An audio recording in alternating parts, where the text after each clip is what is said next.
As I mentioned, Aaron Cooke will be talking tonight, and the title of tonight's lecture is Low Energy Housing Prototypes, Lessons from Buckland, Atmautluak, Fairbanks, and Galena. A little bit about Aaron. Aaron Cooke is an architectural designer and project manager at the Cold Climate Housing Research Center in Fairbanks, Alaska. He designs, builds, and monitors experimental prototype buildings in challenging physical environments across Alaska and has collaborated with design groups in Russia, Canada, Antarctica to test new methods of building durable and energy-efficient homes in circumpolar regions. He believes that northern environmental conditions and northern culture are inseparable factors that must both be equally reflected in architecture and design in order for it to be successful. So with that, I'll step down and I'll let Aaron come up and take the podium, and I'll hand it off to Aaron.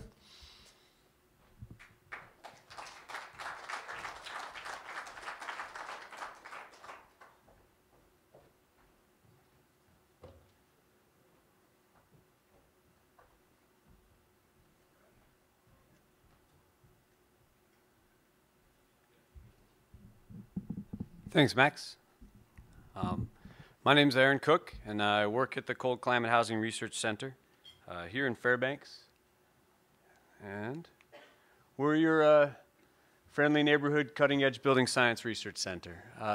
We are your neighbors. We're just down the street from here. We have a disproportionate amount of staff that was born and raised in Alaska. We have a great amount of staff that has come from all over the world with their educations and made Fairbanks their home.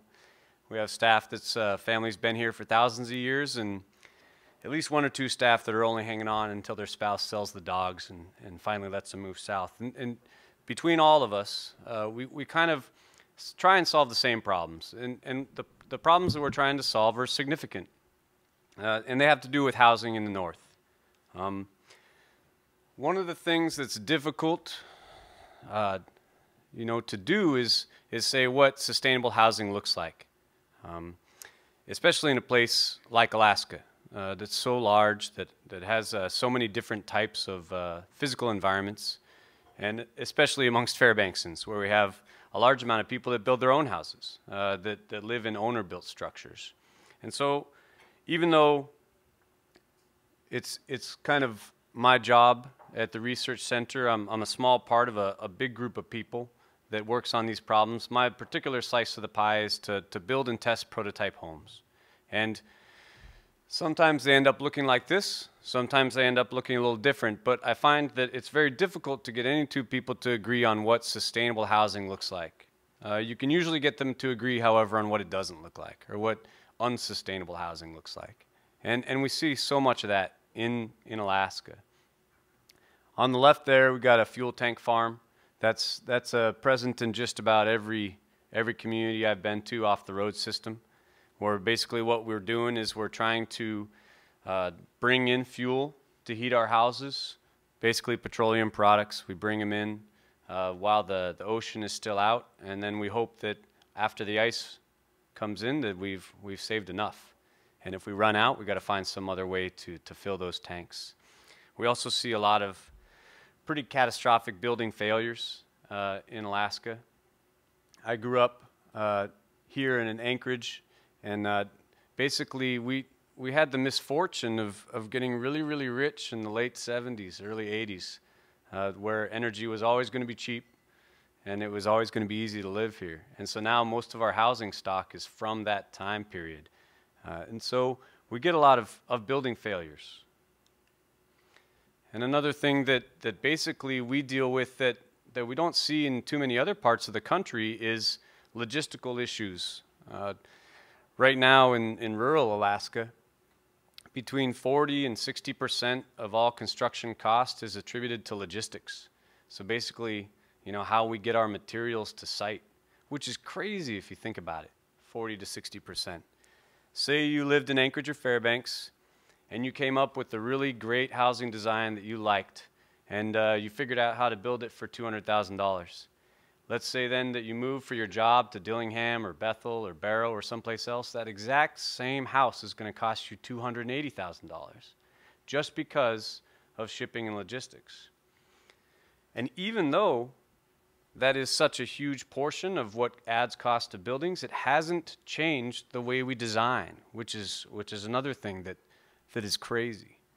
If we were counting on 40% to 50% of our overall cost being in shipping, then what if we were to choose our materials based on how they fit on a plane instead of just how we go and get them at Home Depot? You know, what if we were to change the way that we design our buildings? One of the things that we're trying to do at the research center, and we haven't really gotten there yet, is we're trying to fit an entire housing package on one plane, one DC-6. One DC-6 payload is about 20 grand if you can fill up a DC-6. The next size up is a Herc, that's $80,000 with nothing really in between. And so you've got this amazing cutoff point in cost, in the amount of energy it takes to get your building materials out to someplace. However, we're still basically designing houses like we're trucking them someplace, or at the very best, so we can fit them on a barge. So these are interesting problems that we get to try and solve. And I like this picture whenever I think about logistics, because I once had a set of planking for scaffolding to miss the barge out to the village. And so the supplier said, well, no problem, you know, I'll just send it out a little later. And so it got as far as Bethel and could go no farther because there was no plane that could fit it unless I wanted to hire an $80,000 Herc to bring this little piece of planking out there. So we had to get one of the local fishermen to bring a boat all the way down the Picmictallic River from Atmautluak up the Kuskokwim, pick it up, rope it to the boat, and bring it all the way back. And that's the repercussions from missing the barge. And that's a story I usually save for lower 48 audiences, but it's definitely something that I always think about when we're ordering materials in the spring, trying to figure out how to get our materials out to site in time. One of the things that I like my job a lot. I like where I work. I like the challenges that come with it. I like the people that I work with. You know, the research center has builders, engineers, lab coat scientist types, administrative policy people, and everybody in between. And the thing I like about it most is that the builders aren't afraid of letting the architects put a tool belt on in the summer, and the engineers aren't afraid of letting the builders take a look at and troubleshoot their mechanical systems. And it all ends up, you know, kind of living in this kumbaya nonprofit wonderland, you know. And what that does is it allows you to kind of get together and exchange ideas in a non-territorial way. And when you can do that, it's catching. You know, basically, you're not just looking at the latest technology coming out. You're looking back at what has been done by your clients as well. You know, a lot of things we are discovering and inventing, but you know, some things we're remembering. Like I said, because in the 70s we got really rich and we stopped making buildings the way that we already knew how. If you go far enough back in any country in the world, and you go far enough back in history, and you look at a house, that house was built by the person that was going to live in it, out of materials that were sourced locally. And that builder occupant had a firm knowledge of every aspect of their immediate terrain, what the seasons did, what the winds did, how cold it got, how hot it got. Everywhere in the world was at one time or another like that. And we're lucky because here it wasn't that long ago, you know. And what we have then is this really wonderful sense of place that when we can couple it with science to make prototypes buildings, it's pretty astounding. Now what that doesn't mean is we want to move backwards. You know, I really like sod igloos. I think they're pretty amazing structures, but none of my clients want to live in them any more than, you know, we want to go back to the way we lived in Fairbanks 100 years ago. I was born in Fairbanks. My parents were born in Fairbanks and my grandparents. And when I came back, when I was out at school in the lower 48 for architecture school, I was talking to my dad on the phone once. And I said, you know, I'm thinking about coming back home after I graduate. And he said, well, where do you want to live? And I said, I don't know, probably west side someplace over by the university so I can walk to work. And he said, are you going to live in one of those log cabins? My dad, who was born in one of those log cabins. And I said, yeah, I don't know, maybe. And he said, you listen to me. I worked my whole life so you wouldn't have to shit in an outhouse. Don't go doing it because you think it's romantic, But I'm like, but Dad, it is kind of romantic. There's this connection to place. There's this connection to the way that we used to live. However, there's a big spectrum as to at what exact point in the technological history of this place we want to live at, and it's not going to be the same for every family. And so how do we decide what we learn from science that's coming out, and how do we decide what we learn from what people have done here in the past? And what does it look like when we build these types of things with these lessons inherent? One of the only times in my job at the research center that I've been able to stay home for the summer was 2 summers ago when we worked with the university to build the Sustainable Village at UAF. And it's a really amazing project. And basically what we were able to do is take a lot of the mechanical systems and some of the more aggressively, I'd say, kind of innovative solutions that we've been trying in the bush and do them right here in Fairbanks so that we could tinker with them, so that we could kind of troubleshoot them as they happened. I tell this joke a lot, but it means something, so I just keep telling it. Basically, if you're an architect at a research center, what you do is you try and solve really difficult problems that the private sector doesn't want to take on the liability to solve. And that's why we exist, right, at the research center. And what that means is that if your solution works, they call you an architect. And if it doesn't work, they call you a researcher. And what that does, it lets you be really brave. It lets you kind of try these things and not be too afraid if they don't work, because that's also research. That's also important. And what that does is it moves all of us forward.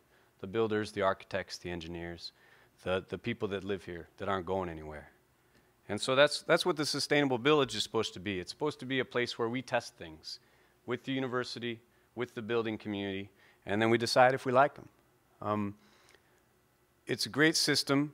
Basically, we set up 4 homes, and we set them up with some things in common and some things not in common.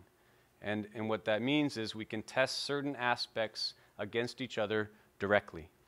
So it's set up a little bit like a Punnett square, where you can have a couple homes that have the exact same amount of volume to heat, but they have different envelopes, so that we can test those envelopes, not just in how much heat they leak or how much it takes to heat them, but also in how much they cost to build. And, on a less scientific level, how much of a pain in the ass they were for your builders.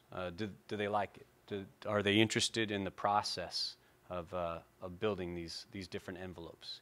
And the same thing goes for the mechanical systems. Not only are you testing how many BTUs of energy they can put out, but you're testing, how easy they are to maintain, how easy they are to fit in a mechanical room, which is really great to have that opportunity just down the road from where we live every day, where we go to work. Envelope design is really the first step of prototype design, because basically it's the most important thing about a house in an energy-starved or an energy-intensive area. When you look at the animal kingdom, they don't eat more in the winter to stay warm. It's not the way it works. What they do is they grow a better coat, they grow fat, they grow fur. And yet, for some reason, in the house that I was born in, we just fed the stove more. We just fed the boiler more. We had little 2x4 walls, and we didn't have any thicker coat in the winter. We just fed it more food. And so, like I was saying before, there's science, and then there's just common sense. These 2 walls here that you see in the envelope design portion of the Sustainable Village are very great envelopes. One of them was kind of pioneered by a talented builder here in town, Torsten Klupp, whose Reina Designs has been working on this Arctic wall a 18-inch cellulose, blown-in cellulose wall. It's an incredible wall. And then the one in the background is a remote wall, which was pioneered by a couple Canadians and also locally by Jack Hebert, the head of the research center. And it's an exterior insulated wall that is also an incredible envelope. And basically what you do then when you start with the envelope is you create a reduced demand. And that's really the first place to start, is to reduce the demand. If you could say to someone, what are the most basic ways that you could create a more sustainable home? In a nutshell, they would be more intelligent supply and reduced demand. And then you could basically start from there. How do we change our supply of what we need to heat our house so that we're not importing it from thousands of miles away? And how do we make it so that once we've gotten that supply as intelligent as we can figure, how do we reduce what we need? How do we reduce what it would take to heat that house? With those two tenets, you can do almost anything to create a better house than 80% of the houses you're going to see built currently in Fairbanks or Anchorage or anywhere that have been standing for a generation. What we have at the end of a year of looking at this this kind of little experiment at UAF is 4 different homes that on average use less than half of the energy to heat themselves as the typical house in Fairbanks. And even at least 40% less energy to heat themselves as the typical B's rated house in Alaska, which is considered the standard for an energy efficient home. Now, I don't know what that means. I don't know if it means that that the bar is just really low right now, that we can make those kind of gains at once so quickly, or if it's just that there's a time lag in what we can achieve. But it's pretty amazing that you could make that amount of progress in that short a time, and for roughly the same amount of money per square foot as typical home construction is going on right now. And so basically what it does is it changes the equation a little bit. One of the things that we used to always be concerned with in our prototypes was, getting this curve down to the lowest amount of fuel oil that these prototypes would use. However, once we deal with this envelope, other problems emerge. If you have a super tight envelope, then you're starting to become concerned with other things besides heating. For instance, in the first wave of energy efficiency folks, the war on high oil bills, basically what they did was they sealed off a bunch of buildings in the 80s and made them as energy efficient as possible. And we ended up with a huge rate of asthma and upper respiratory infections because we were solving one problem and causing another problem. And so what we try and do in today's energy efficient homes is we try and handle our indoor air quality at the same time as we're handling our heat, because it doesn't make any sense to sabotage your indoor air quality just to save on your fuel bill. And so really what we're looking for now is a system where your indoor air quality and your heat are combined. We're testing 2 of those systems in the prototypes in the Sustainable Village. It's called the Breathe system. It's a small inline heater that's basically sized for a semi-truck, a long-haul truck rig. And it is downstream or in line with your fresh air intake, your heat recovery ventilator, your HRV, that basically cycles in the amount of fresh air you get and uses the warm outgoing air to preheat your incoming fresh air.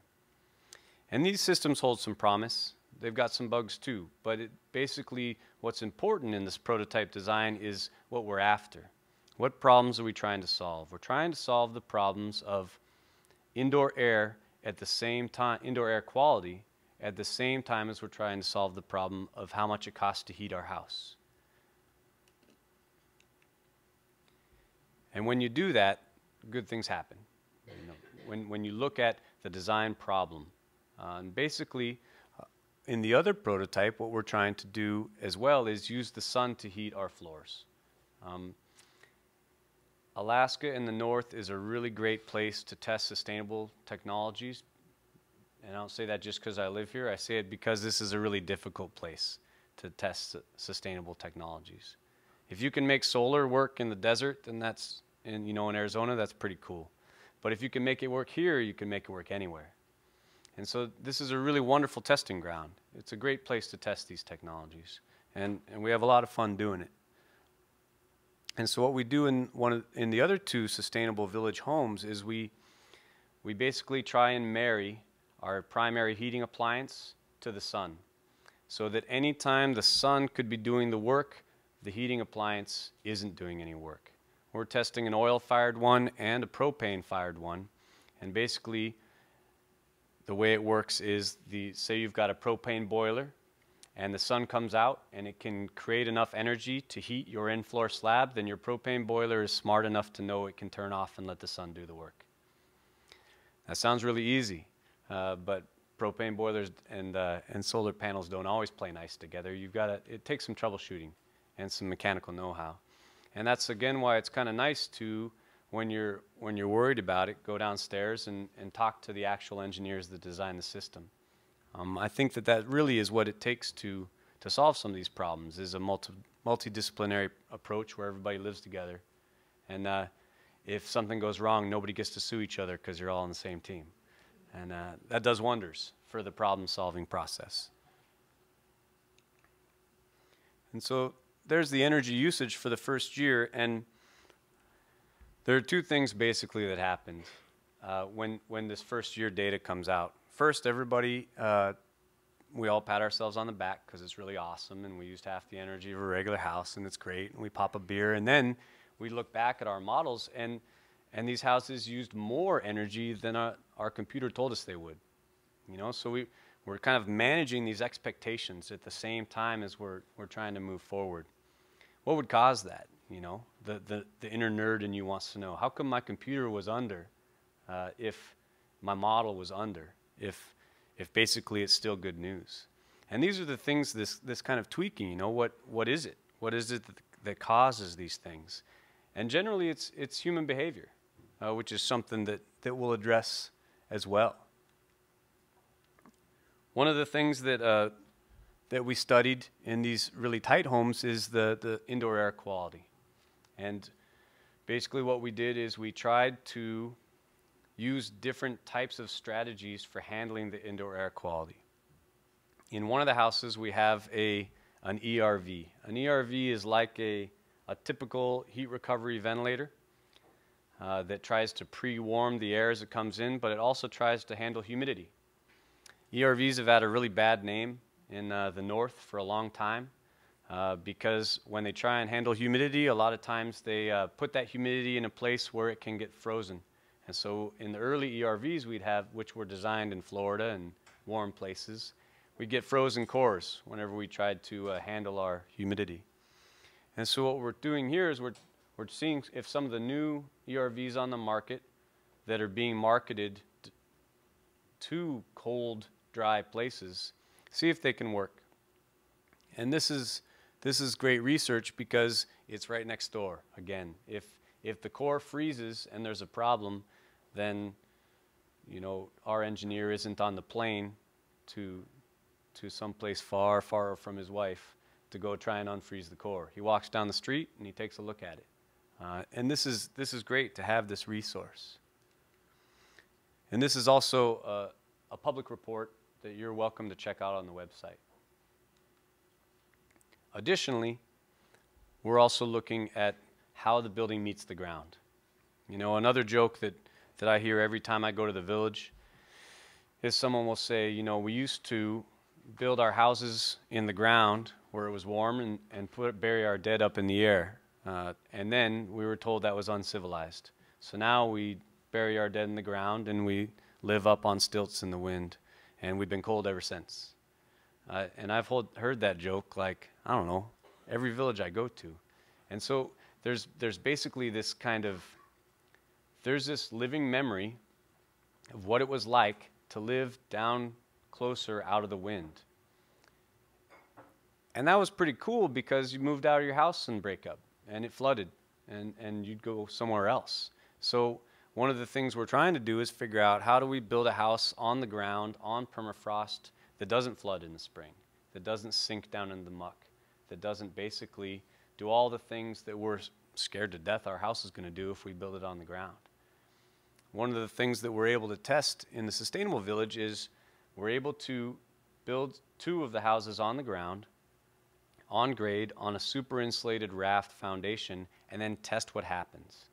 And then as a backup plan in case something we don't like happens, we run ABS piping through the underside of the building, underneath the gravel, and if we need to, we can turn on a little fan and run cold air through that ABS piping. So we did that the first year. And 2 things happened. One, the raft foundation didn't go anywhere, even in the control group. So that was a success. We're very happy. And again, you get excited because you've created this on-ground foundation that's not leaking a bunch of heat into the permafrost. And 2, in the non-control section, the little fan that we had all that cold air blow through didn't seem to do anything. Wasn't as effective as we had hoped. We're going to run it another winter and see if maybe that helps. But this is the attitude. This is what's so fun about prototype design. You can go into this wondering if something is going to work, hoping that you learn something about how buildings could be made more efficiently up here. And then maybe someday we get a real huge, like almost village-sized laboratory here in Fairbanks. This is from a discussion with the UAF on what the Sustainable Village could look like in 30 years, where we have different decades of development, of building science, of infrastructure level sustainable development, that we can keep this going, keep the torch lit as a center of research for the circumpolar north. A place where we can always be testing another step forward. And that's really what we'd like to see here in Fairbanks. One of the things that happens to these wonderful prototype buildings that you spend all winter designing and modeling and all summer building is once you get done, people move into them. And I remember a great quote from when I was in architecture school. There's a really famous architect that was supposed to come and christen our new architecture building. His name's Philip Johnson.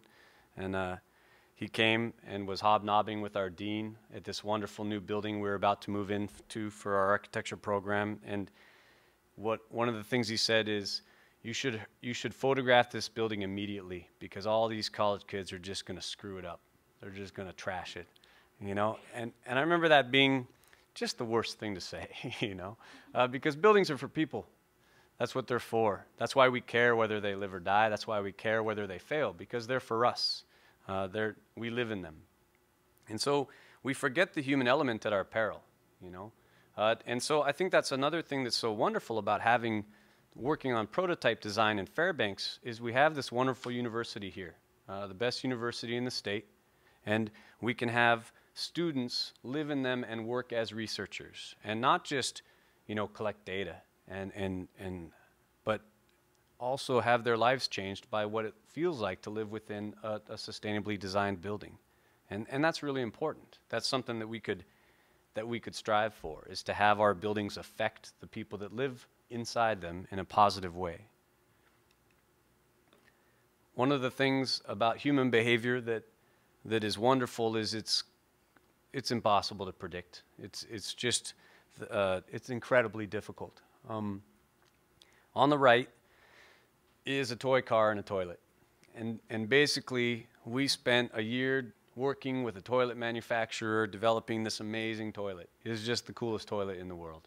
And what it does is it works in a place that doesn't have elevated water sewer, and it macerates the poo and brings it up a little lift station into a sewage treatment plant. I know some of you are eating, I'm sorry. One of the basic rules of design is the less your client wants to think about something, the more you have to. So I think about poop all the time. And so this toilet was our baby, you know. And the first year it worked great. And the second year it worked great. And then the third year we got a call. And the call was, you know, the toilet's not working. And we're like, what do you mean the toilet's not working? It's been working great for 2 years. It's the best toilet. We love it. You know, and they said, I don't know, but when a toilet's not working, you know. It's not a gray area when your toilet's not working. So we got some horrible pictures that we weren't really interested in having, you know, at our dinner time either. And we finally say, well, what could possibly be wrong with our design? What's wrong with our model? What's wrong with the way we were handling waste? And what's wrong is it didn't pass the test of a 6-year-old putting his rock collection and toy car collection down the toilet, you know. And this is the human element. This is what's important. So what do we say?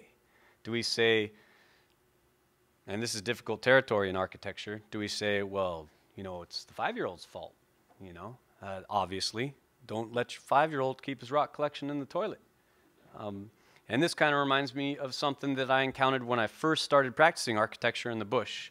And I call it the seal bathtub kind of complex.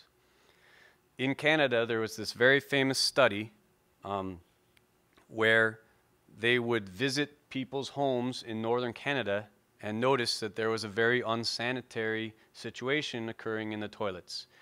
They were slaughtering seals and sea mammals in the toilets, in the bathtubs, and then bathing in them. And there was some problems that were coming about of this. And so basically there were different approaches to how to handle this problem.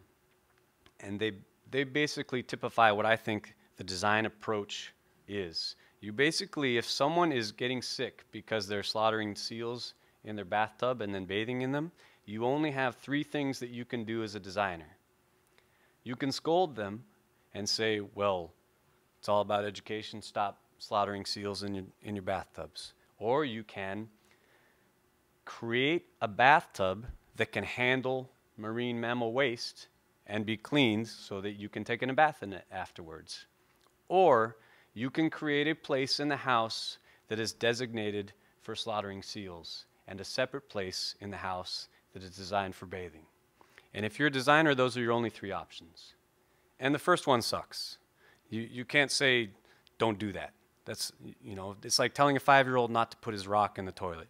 He's going to do it because that's what he wants to do. You can either put a better place for him to store his rocks, or you can create a toilet that can handle the rocks. And that's what design thinking is supposed to be about. And that's why prototype development is so fun. Because people move in and then you find out if you made a good enough place to slaughter a seal in your home. And you'll find out very quickly. The same thing here the same thing is true in town with energy efficiency. Another reason I like living in nonprofit la-la land is because I talk to builders that have to work with actual clients, you know, and that are really concerned with energy efficiency. And so a client will come to them and say, you know, we want this 2,000 square foot house, but there's no way that we can afford to heat it because the average amount of fuel oil that a 2,000 square foot house goes through is like 700 gallons, and we just can't afford that. And so the smart and crafty designer, the builder or architect, they go through and they do all the math that they can, and they use all their best brain cells, and what they do is they somehow manage to get that house down to about 200 gallons. They work as hard as they can. And so they go back to their client and they say, you know, I figured out a way where you can still have your 2,000 square foot house and it's only going to take 200 gallons to heat. And so the client says, oh man, that's great. Now I can have a 3,500 square foot house, you know? And that's one of the things about human behavior and how we interact with the world around us and the buildings around us and what we consider to be sustainable design. Because like at the beginning when I said no one agrees on what that looks like, nobody does. You know, you can create, for instance, in this sustainable village house, you can create a wall that is so tight that it takes only a long haul truck rig heater to heat it. And you can order the best windows, and you can order, basically you can get that fancy Swiss tape that Torsten uses that keeps all of the air inside. And you've done everything you can in your power with your intellect to make sure that that doesn't leak heat. And then a smoker moves in and he props the window open and he smokes out the window. You know, and this is the thing that we think about when we think about how do humans live within buildings. It's not just building science. One of the things that we've been especially interested in the prototype department over at the Research Center is the integrated truss. So I'm gonna focus on that for a little bit. What this technology means for rural Alaska and for urban Alaska. The integrated truss is a really interesting approach to building. In a nutshell, what it is you create, everyone has seen a roof truss before. Basically what you do is you just keep going. So the roof is a truss, and then it goes down into the wall, which is triangulated like a truss, and then it goes down to the floor, which is also triangulated like a truss. And the entire thing is built all at once on a pallet and then tipped up. And then amazing things happen once you can do that. Some pretty cool things happen. One, they go on the barge, they get offloaded on the barge, and you just start tipping them up, which is amazing. You can frame this house with an integrated truss, a typical 1,000 square foot house, you could frame it in a single day, which is, if your building season is only 2.5 months long, that's wonderful, you know, to get framed in a day. You can also move it without heavy equipment, which is incredible. If you look at the top left, I spent this summer in the village of Atmautluak in the western part of Alaska, outside of Bethel. And they had 2 4-wheelers that we could use to build the house. Heavy equipment is wonderful, and it's basically really sped up the way that we build. But it's also changed the way that we design. When we design a house, we basically assume heavy equipment is going to be available.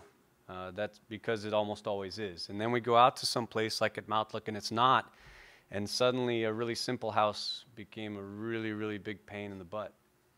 And so this truss system that can be moved with 2 4-wheelers and tipped up with just manpower in a single day is something that an incredible amount of communities in the state could use. The other thing that it does is it basically gives the opportunity to shell in the building and get out of the cold, which makes your crew happy, which makes basically anyone who's ever had to work outdoors happy. Another key thing that I love about the integrated truss is, since it has to be so thick for structural reasons, you don't have the argument anymore with your financer or with your pocketbook about whether you can afford to go past 2x4 walls. There was a big wave of double walls in the 70s during the first energy crisis, and then it kind of died off a little bit. You know, we got cheap energy again, and the double wall kind of went the way of the dodo for a while there. And people still, if you want to build an energy efficient house, they say, well, I could build a double wall, but it takes double the time and double the cost, and I don't know why I would do that. Now, if you're tipping up these trusses that have to be 18 inches to 24 inches wide, just because that's what it takes to get them to stand up, and they're built in a plant and shipped out so that there's no added labor, and in fact the labor is reduced because you're tipping it up, then you've got this giant, lovely, sexy wall cavity that you can fill with as much energy efficient insulation as you can fit in there. And that gets wonderful to be able to do that. The other thing is, you can vary the truss profiles. As long as all you basically have to do is remember how to stack them so that they're in order. What you see here is a truss profile on the top that's built for a sunken Arctic entryway, and a truss profile on the bottom that's built like the regular part of the house. And what that does is it creates a quick 7-inch step into the house. As a designer, I think Arctic entries are one of my pet peeves here. You know, you go into a bank or something, and you've got an Arctic entry where it's all on the same level, and by the time you get into the interior door, the exterior door is still open, and all the cold air goes rushing in, and anything made of glass ices over, and the way we solve it is by we just pump more heat into that little Arctic entry. When we had already solved this problem, 100 years ago or less in some places, people knew that without any amount of electricity, without any amount of power, you could create a cold trap as you came into a building. And we're not going to do that anymore. We're not going to crawl into a sod igloo on our hands and knees and come up into the building. But what we are going to do is understand what works well about those structures and why they worked, and how can we replicate that. And if it doesn't cost any more to sink a floorboard on this Arctic entry and create that natural cold trap, then why on earth wouldn't we do it? And these are the questions that we answer by saying this is what sustainable architecture looks like. It looks a little bit like what we used to do and a little bit like the newest thing coming out. One of the things that I think is most difficult in prototype design is the ground, how the building meets the ground. Basically everything from thermosiphons to piles up out of the ground to slip jacks to basically pumping cold into the ground has been tried. I've never seen a foolproof way to keep the ground from moving for indefinitely, because that's not the way our ground acts. If it's frozen, you try and keep it frozen. If it's thawed, you try and keep it thawed. But the ground's going to do what it wants most of the time. And so basically what we could try and do instead is, what my dad used to do with our cabin. He just had a bunch of car jacks underneath the cabin, and if it moved, we moved with the ground. And I'm not going to bring car jacks out to Atmautluak, but what we can look for is a way to move with the ground so that we can re-level our own buildings. And that's already been done. A lot of engineers have already figured that out.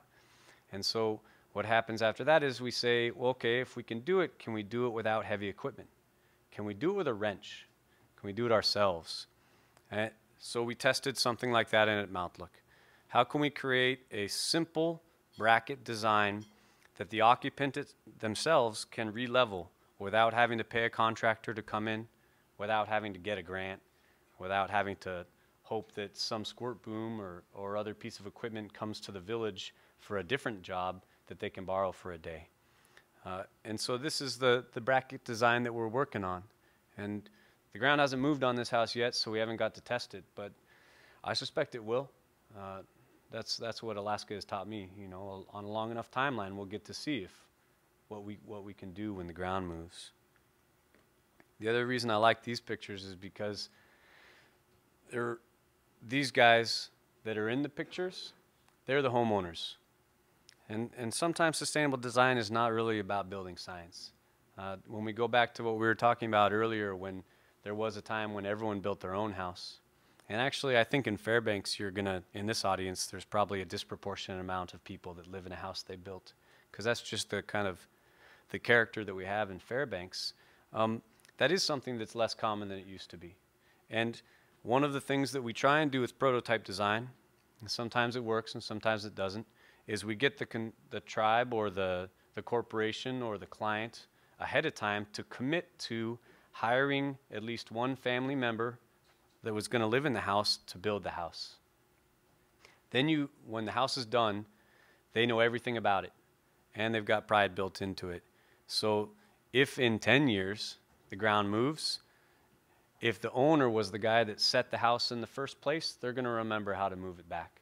They're going to remember, and they're going to care. And that's things that building science can't solve. That's humans and the way we interact with the places we live. Who knows what that is? Huh? That's where the poop goes.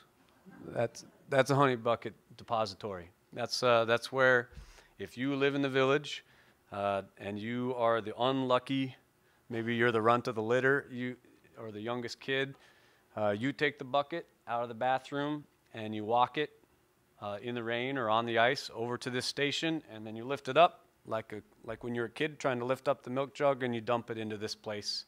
And once a week, somebody comes and gets it with a four-wheeler. And that's happening in an incredible amount of communities. That's still the system we have. When I was in Atmautluak, a guy who I think was 80 or 75 or 80, he said, you know, when I was your age, if someone would have told me that I would have a handheld phone that could talk to a satellite before I'd have a toilet, I'd tell you you were crazy.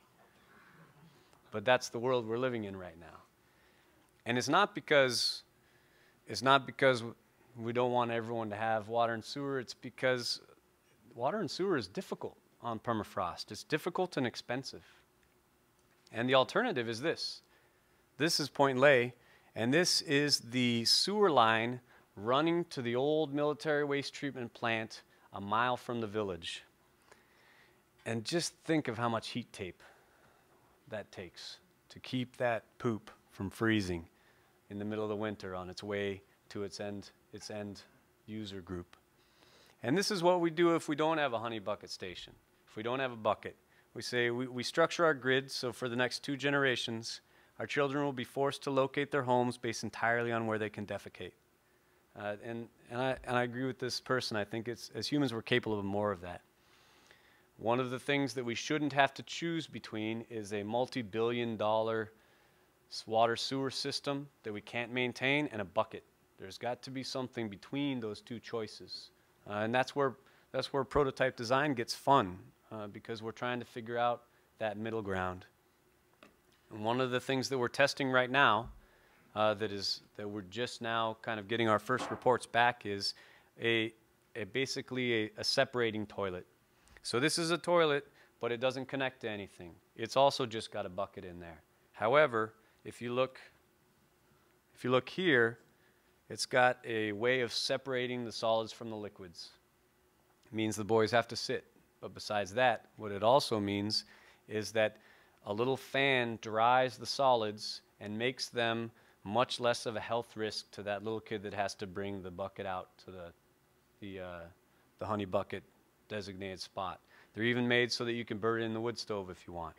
And then the urine, basically, it goes into a little container with a gate valve so that no mess there, and you can bring that out separately. And this is something we're excited about.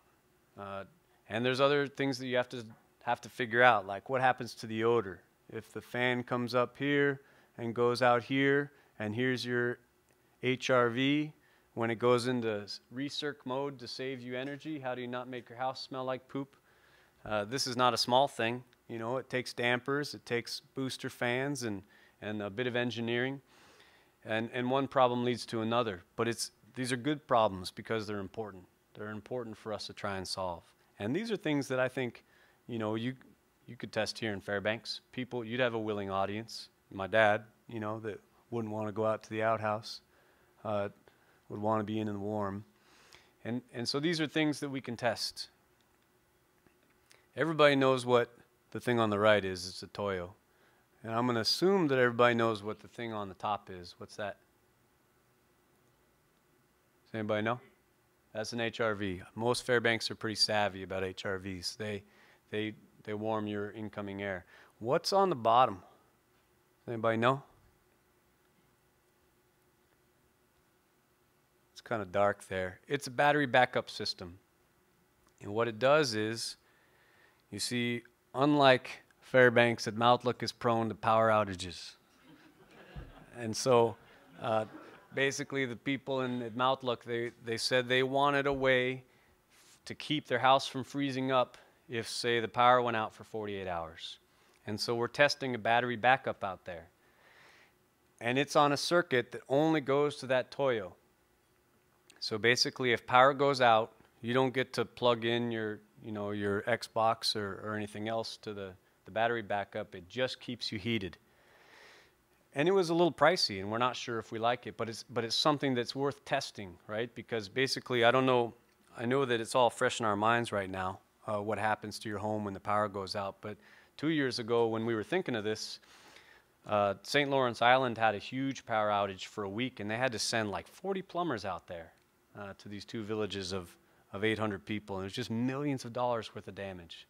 So if a $4,000 battery unit can keep that $1 million of damage from happening, then is it worth it? And luckily, I don't have to answer that question. I just have to figure out if it works. but it may be. It may be something that we could consider. One of the things that is obvious in this house is it doesn't look like a prototype house.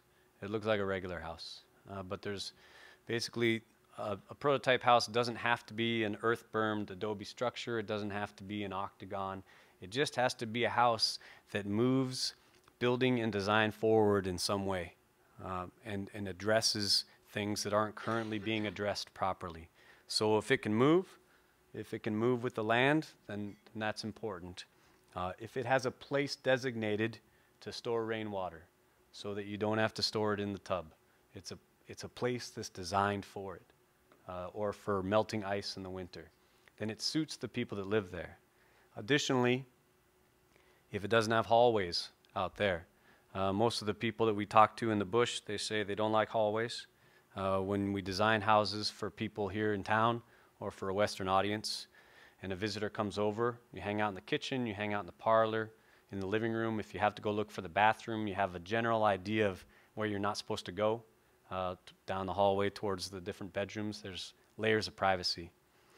This isn't quite true for this particular user group in rural Alaska. They prefer that all of the people, when they come out of their bedroom, they interact with the family group every time. They don't want a wayward uncle or a teenager isolating themselves from the family unit. They'd rather have that cultural value be inherent in the floor plan. So even though it looks like a normal house, it's suiting our lives better, which is what a house is supposed to do.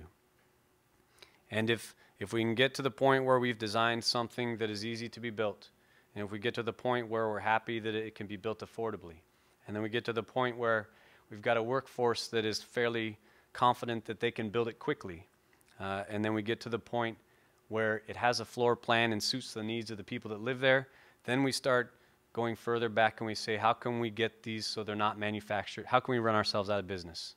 We don't want to make these in Fairbanks and Anchorage. We want to make them in Bethel. We want to make them in Barrow. We want to be able to make them in the regional centers so that they're not sweating the 2.5-month building season. They can build these all winter in Bethel from biomass or trees that are milled upriver on the Kuskokwim Yukon, and have them ready at first ice, when ice first goes out. And that's really the kind of holistic approach that you look for when you're trying to get something from a prototype to a production home. So then it's not a prototype anymore. It's a way that people build. It's a way that people already know how to build. And that makes that's a really rewarding process, when you can get from that one-off to just showing up to inspections and people are doing it all without anybody from outside coming in and helping. I'm going to talk about a couple more prototypes and finish up here. And basically, they're going to be variations on this model, on this integrated truss.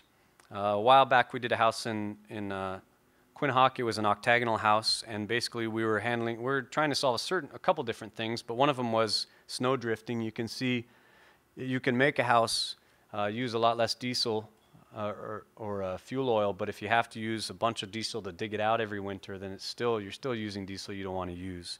And so we created a house that was octagonal that could have its Arctic entry leaning into the wind, and we found out some really cool things. One, that in one variation it's self-scoured. That it looks like someone shoveled that, but actually what's happening is as the wind is going along this 14-foot wall, just as it gets to the point where it wants to eddy out and drift, it turns a corner and speeds up again. So this is self-scouring, which is amazing. And then another thing we found is if we messed with that model at all, we could screw it up really quickly. We did another thing where we wanted to save a couple gallons of fuel oil and make sure the foundation didn't move, and we banked it with a little bit of earth. And basically it started to drift again.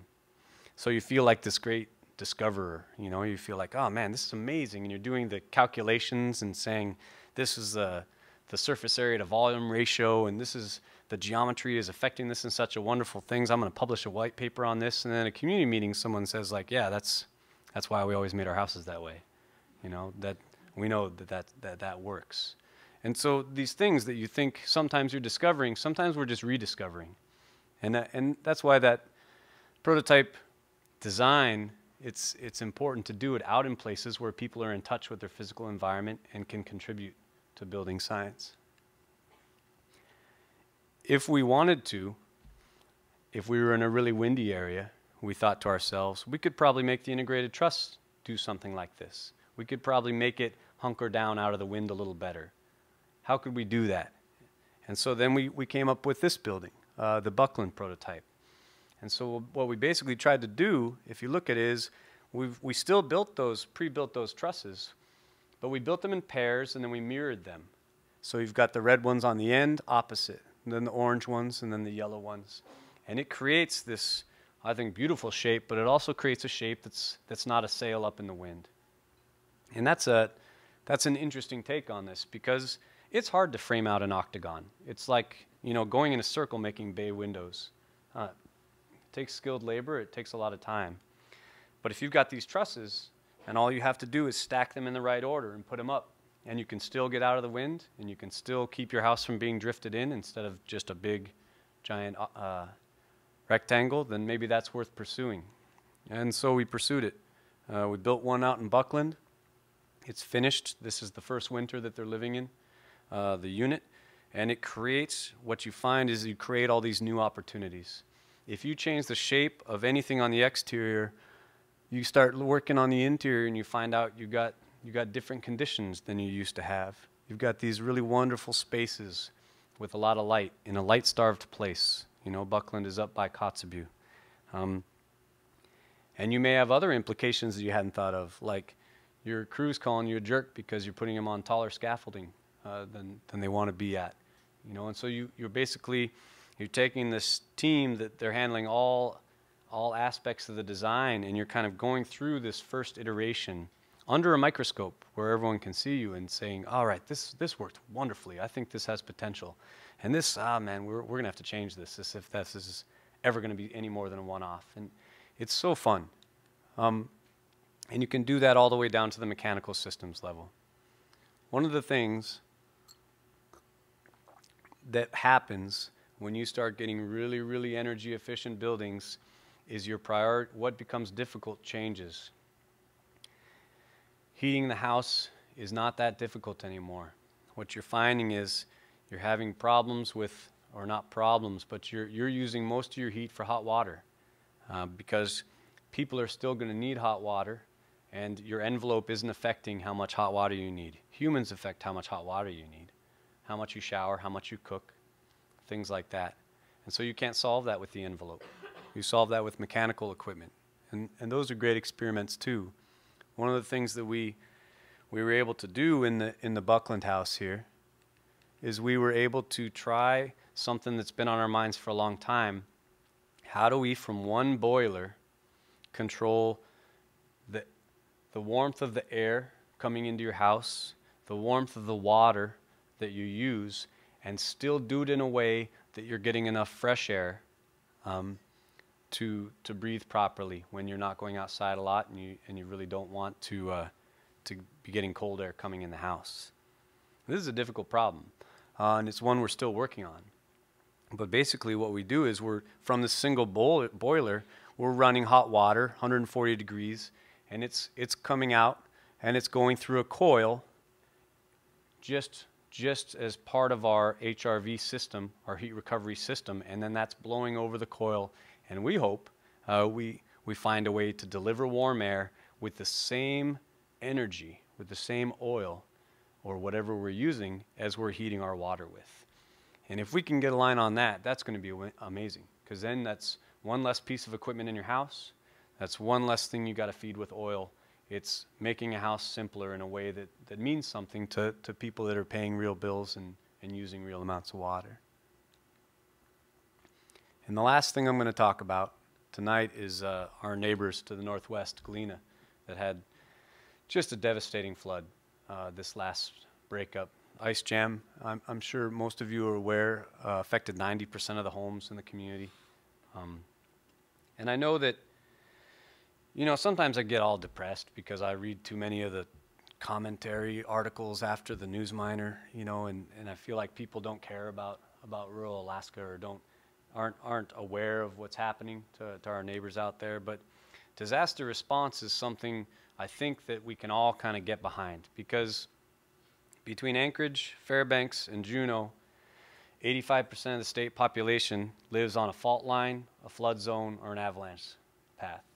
We're all subject to that. You know, my mother lived through the 64 flood, or the 67 flood. She got to have her she was the only 16-year-old girl that got to have her sweet 16 birthday party at a bar, because the Iris was the only thing that wasn't underwater in 67.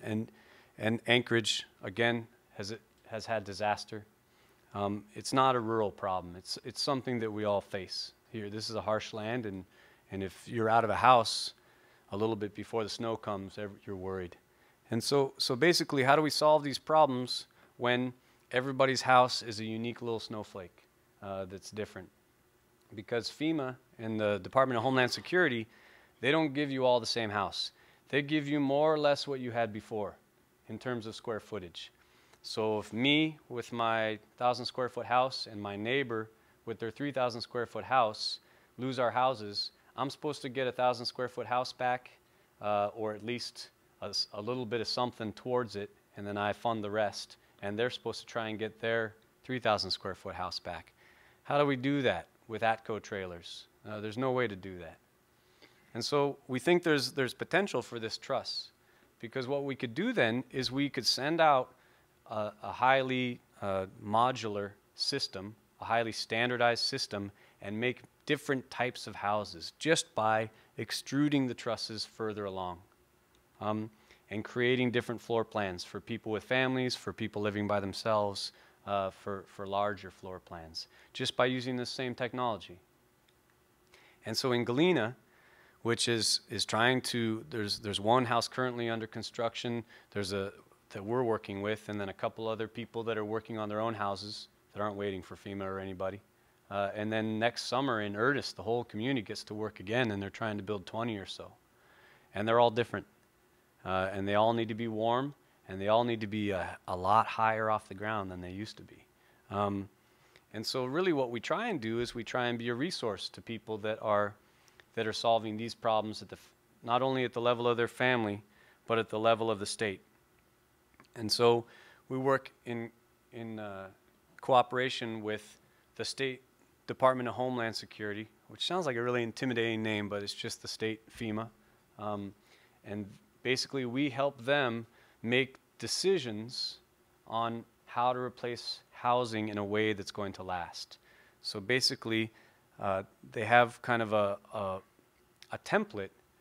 When the phone rings and there's a flood or an earthquake, and it's in September or it's in June, and 3 people were affected or 1,000 people were affected, they have a way of making sure in short order, without futzing about for too long, how the housing that replaces those damaged houses can be sustainable housing, and how they can choose between complex systems like the remote wall that we're testing at the research center, and the Arctic wall that's being tested at the Sustainable Village, the Quinhagh wall, or these trusses, these truss walls that we're talking about, and make these decisions quickly.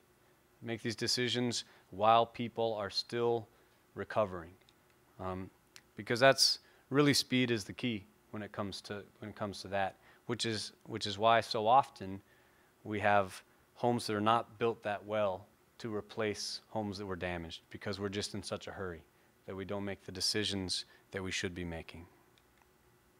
And so basically what is going on in Galena is they found out what the 100-year flood elevation is, and it's incredibly high. And instead of living kind of in a tree house, basically they drove piles and made an innovation to the foundation, I think, and put steel on top of them going laterally. And then they brought gravel in and brought it back to the level of something that feels like a home. It's still high from the river's perspective, but it feels more like a home. And then trussed it out in a day and got inside as quickly as they could. That way, this winter, they can keep working. And so that's what we do over there in the prototype department. It's nerdy goodness. It's a lot of fun. And it can be useful to all Alaskans. Everyone in here lives somewhere. They're worried about energy. They're thinking about how their house behaves. And we are set up as your neighbors to help you with some of those decisions. Another advantage for living in nonprofit land is we don't have to charge you for it. We can talk to you about your homes because we're interested in your homes. So come visit us. Use us as a resource, whether you're a homeowner or an architect or an engineer. And we can work on some of these problems together because it's what's fun. Thanks.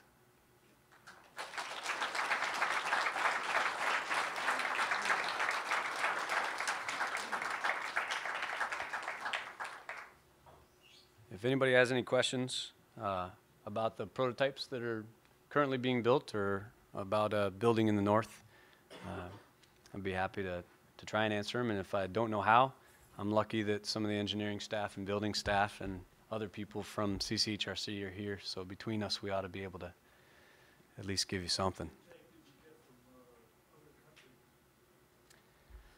The question was, how much input do we get from other countries? And it's always changing, you know. I would always like to see more, personally, because basically between Russia, Canada, Alaska, Greenland, and the Scandinavian countries, we're trying to solve a lot of the same problems. A lot of those problems are very difficult, and if we don't talk to each other about it, then we can only lose out. I used to live in Siberia. I can say, and it probably wouldn't surprise you, that their approach to solving some of these building science problems is very different from ours. But they're still working on the same problems, and sometimes it's pretty interesting to see what they come up with. Scandinavia is really ahead of the game. They're probably the most sophisticated in their approach to problem solving, but they're also the warmest of the northern countries.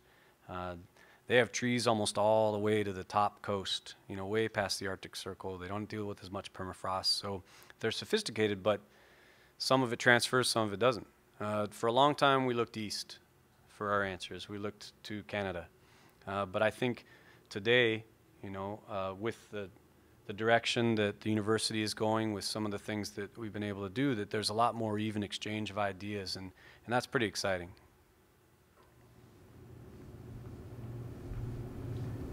Yep. Have they been experimenting with any foundations that don't require pilings to actually penetrate the ground? Like buildings in Antarctica, several of them are actually self-leveling, where they actually lift feet up and then put snow under them and push back down, and so it's all just these pads, and each pad is actually immobile, so it'd be a matter of balancing, you know, the PSI of the old structure and getting a large enough footprint. The question is, besides driven piles, are there other ways that we can build on frozen ground and even on snow and ice? And the answer is yeah, certainly. There's an incredible amount of different types of foundation strategies out there. And they all go basically in two categories. One is try and keep the ground from changing, and one is change with the ground. So in Antarctica, they used to have the ones where they try and keep the ground frozen. They did a great job of that, but then they'd drift in and they'd have to keep digging themselves out every once in a while. So they've changed to trying to move with the accumulating snow. There's a couple really interesting Antarctic projects where they have these big fancy hydraulic no freeze jacks, and they can move up, they can move down, they can even move laterally. Out of the price range of most homeowners right now. You know, we deal with housing mostly, but still very exciting because a lot of that trickles down. A lot of it, space frames are a really good example. There's a foundation called a triadetic foundation that used to be just incredibly expensive. It was only for commercial applications. And even as late as like 5 years ago, it was running like $26, $27 a square foot. Now it's down to $20 a square foot. And it's basically a space frame. You ever seen the bank that's on the corner next to Fred Meyer's, that ugly canopy that they have over the, I hope the person that designed that isn't in here. You have to be careful when you're an architect. You know that white canopy and the crisscrossing, they make a foundation out of that type of material that is really coming along. there is a trickle-down effect, which is why it's so important to test prototypes in Antarctica and in places, because even though now it may be a one-off or very expensive, it finds if the idea is worth a damn, it finds its way down to less expensive applications. And it's great to track that process. What companies are putting together the trusses? You're sending out to the village? It's amazing, you know, when we first did it, there was only one that we were dealing with, and now even on public jobs, I have no problems getting 3 companies to bid on that, which is great. It's another one of those trickle-down effects. There's a place called Alaska Truss down in on the Kenai Peninsula. There's some other places in Seattle. We think Spenard could do it, no problem. We'd love to work with them and see if they could start a truss plant that, they already have a truss plant, but if they would be able to start doing that too. Huh? They're not doing them at this time. Well, I think it's in the wings. I mean, the math is there and the production value is there. So if you got a truss plant, the software isn't that much more than what you're already using, and it's something that can help, you know. That's a hugely bulky item. The one that you did in Atmautluak was all fit in an airplane. That seems like it'd be more logical for remote areas. Well, that's an astute observation. There is no, what he said is that the integrated truss is not going to fit on an airplane, and there's no way, even on a Herc. You know, those are for bargeable communities. And so, and basically what we could do is we could have the top disconnected from the walls, disconnected from the floor, and we could press them if we bring a press on the plane, and we could do it out there. You lose something there, though, because then you're not just tipping it up. That's what we did in Buckland. We kind of brought them out on a plane and did it on site and pressed them. And what that highlights, you know, what we were kind of touching on in the very beginning is there is no housing design that is going to solve all of Alaska's problems. Alaska's too big, it's too diverse, it's got too many different design considerations. There's something that's going to work on the river system, and it's not going to fit on a plane. There's something that's going to fit on a plane, and you're never going to use it on the road system. A great example is spray foam insulation. Almost nobody uses spray foam insulation in Fairbanks on their entire house. Maybe they'll use it on the rim joists because it's not economically competitive with the other types of insulation out there. It costs too much money. Now, if I add that 40 to 50% cost of logistics, then all the spray foam that I fit in that barrel is suddenly cheaper than the things that are cheaper at the store because of the amount of warmth that's in the barrel, and then it goes in the gun and it sprays out to 30 times its size. The shipping companies are smart. If it's bigger than it is heavy, they're going to charge you by volume. And if it's heavier than it is big, they're going to charge you by weight. And so really, when you're thinking about, and this is really what, when we talk with architects and engineers, when you're thinking about, and you're at your computer and you're thinking about your floor plan, you should be thinking about how it's going to fit on the barge or on the plane, or if you have to worry about that at all because you could just drag it across the ice. And if we're thinking about that in the beginning, then our houses are going to fit our logistics scenarios, and our houses are going to fit where we live.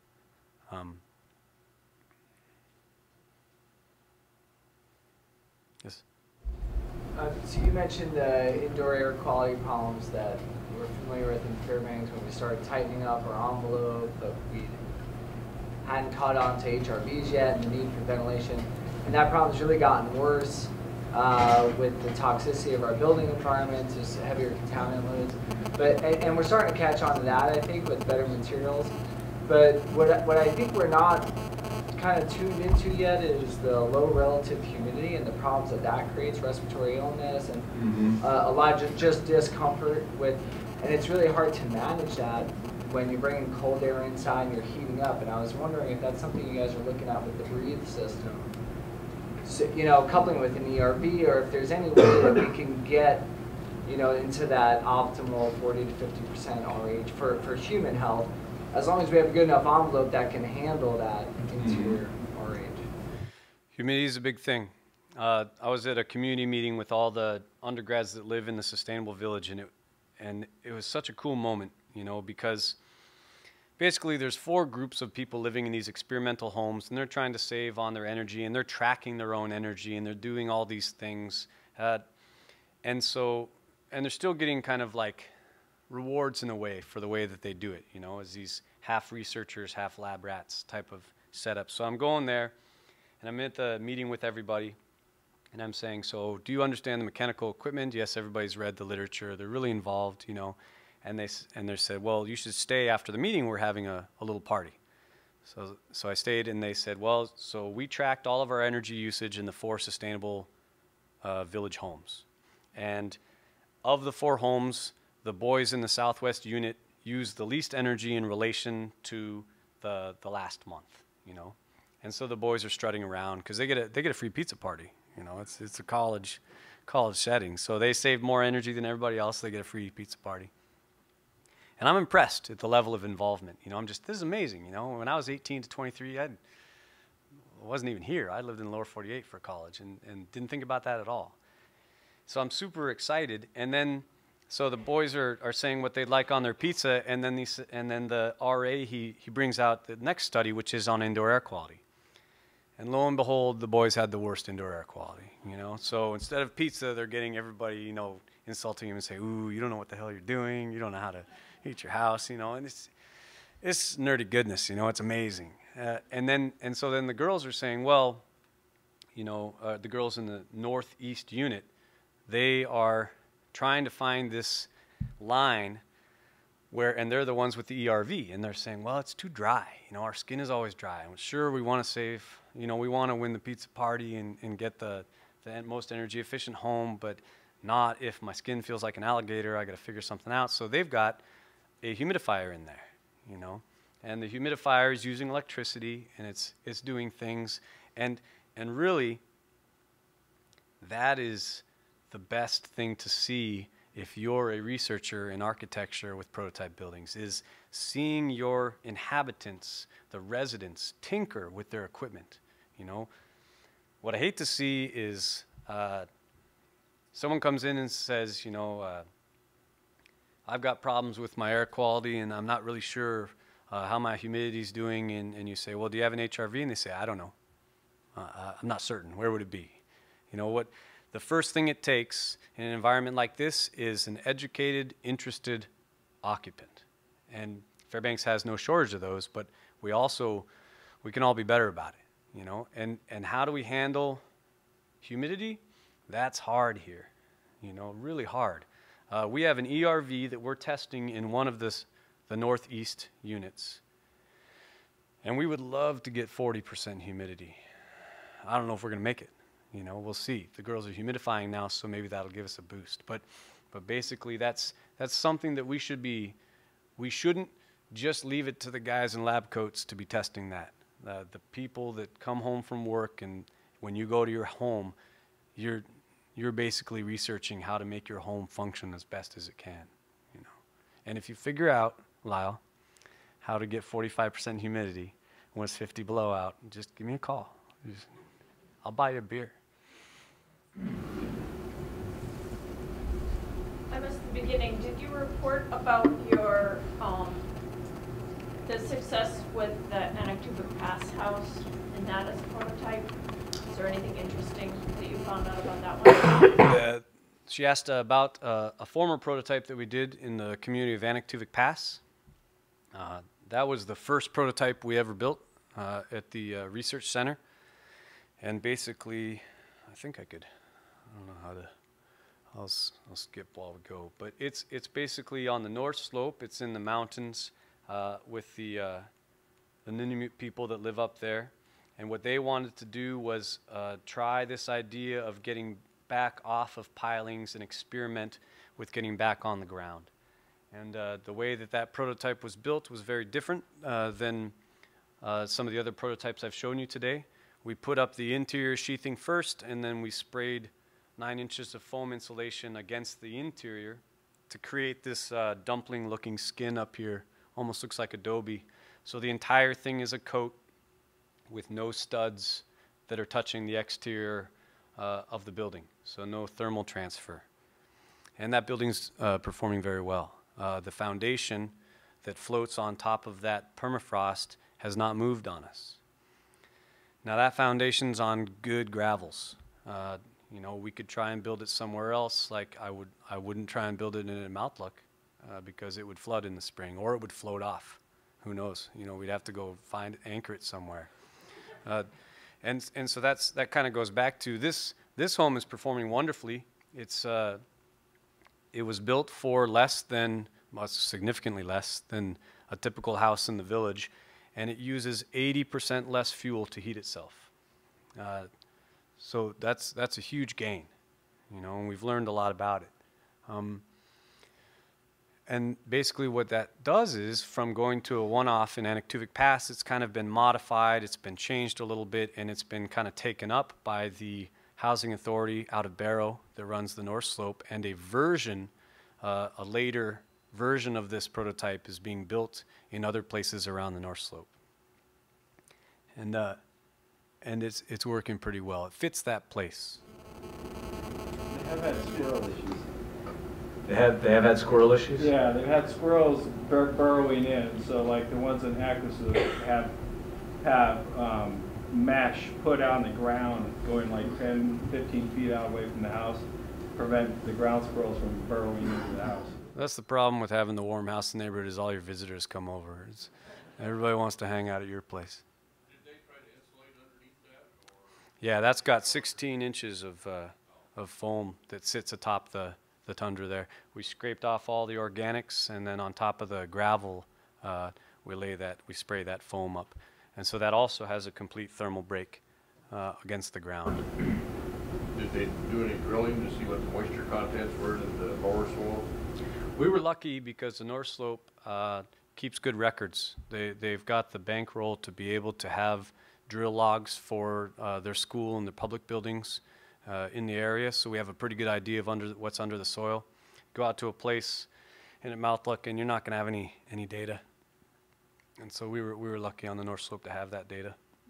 And then we could make an educated hypothesis on what might work there, which is good, because the truth is it's risky. You know, you build one of these and you build it in the wrong place and it is going to sink. You've got to know, you've got to be reasonably sure that if you're going to try something different, it's going to have a certain margin of success, or at least you have a backup plan. One of the things that we were going to try, and this worked in the Quinhagak house, is we always thought, well, eventually, what happens if you build one of these raft? Maybe you can't get the gravel compaction you want, or maybe you're not paying attention to the temperature of the permafrost. And what if it starts to sag? What if it can't bridge? We thought, well, perhaps at that time we could spray jacket with foam and basically bring it back up to level. And we didn't know if that was going to work, but we could do a little math and say, well, it would probably work, you know. And those are fun conversations around the break room at CCHRC, because you've got some folks are like, oh my God, I hope that never happens, because, you know, that'll be a problem. And then other people are like, man, I hope that happens while I'm here, because we can find out if this way of fixing it works, you know. And in the Quinhagak house, because the Anaktuvik house is long and rectangular, it never had a problem with that. The Quinhagak house, we went to all this effort to make it octagonal so that it could handle the wind, so it had less surface area per volume, it was easier to heat. But that meant there was this 36-foot span across the octagon, and the middle of it, because there wasn't proper gravel compaction, it shrank an inch on us. And so some of us are like, oh God, this is horrible. And then other ones of us, well, let's check out and see if this spray jacking thing works. This is awesome. Went out there and took up one of the panels out and spray jacked it with foam, and it came right back up to level. And that's exciting, you know, to be able to test those things.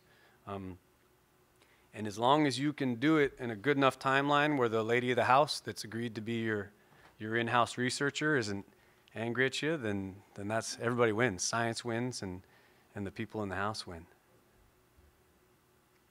I think if there's one more, I can take it, and then Max is going to cut us off. For your sustainable village, the permafrost foundation, why did you choose to use PVC pipes instead of thermosiphons? That's a good question. Why do we choose to use PVC pipes instead of thermosiphons? And the answer is cost. Thermosiphons work. They're great technology, and I can't afford them. Don't know. Most homeowners can't. ABS pipe, I go down to Ferguson, I get a bunch of ABS pipe. I haven't even spent $1,000. And if I buy a little fan that's meant for radon, then I'm not using much electricity. And even though I know thermosiphons work, if I can find something that also works that costs 10% of what a thermosiphon costs, I'm not really replicating data by finding another thing that works. I'm finding an affordable way to handle a problem where right now we have some solutions, but they're not necessarily affordable to residential construction. I'm not worried about driving the thermosiphon guys out of business. We need them. But I think there are some other affordable options out there that we haven't found yet that you could use on your cabin, that you could use on your small family home on permafrost. All right, thanks for having me. Come and visit us at the Research Center, and we're a resource for you guys. Thanks.